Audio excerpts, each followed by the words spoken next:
கர்மயோகத்தை பற்றி ஆராயும் போது கடமை என்றால் என்ன என்பது பற்றி அறிய வேண்டியது அவசியமாகும்.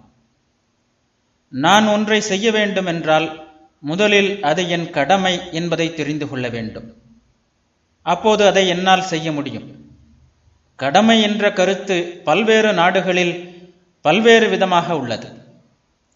தன் நூலாகிய குரானில் என்ன எழுதப்பட்டிருக்கிறதோ அதுதான் தன் கடமை என்று முகமதியன் நினைக்கிறான்.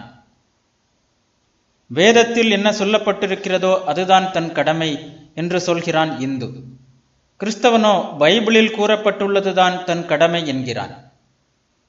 எனவே பல்வேறு வாழ்க்கை நிலைகளுக்கும் பல்வேறு வரலாற்று காலகட்டங்களுக்கும் பல்வேறு நாடுகளுக்கும் ஏற்ப கடமை என்ற கருத்தும் பல்வேறு விதமாக மாறுபடுவதை நாம் காண்கிறோம். உலகம் தழுவியதான சில நுண் கருத்துக்களை விளக்குகின்ற மற்ற சொற்களைப் போலவே கடமை என்னும் சொல்லின் பொருளையும் முழுமையாக விளக்க முடியாது. அதன் செயல்பாட்டு முறைகளையும் விளைவுகளையும் வைத்து ஓரளவுக்கு அதை புரிந்து கொள்ளலாம், அவ்வளவுதான்.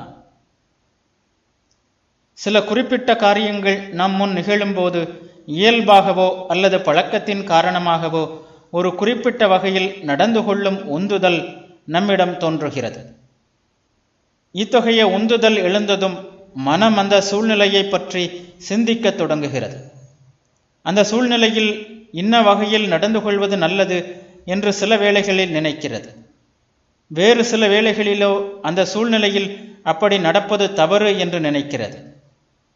எல்லா இடங்களிலும் கடமையை பற்றி பொதுவான கருத்து என்னவென்றால் நல்லவர்கள் ஒவ்வொருவரும் தங்கள் மனசாட்சிக்கு ஏற்ப நடந்து கொள்கிறார்கள் என்பதே.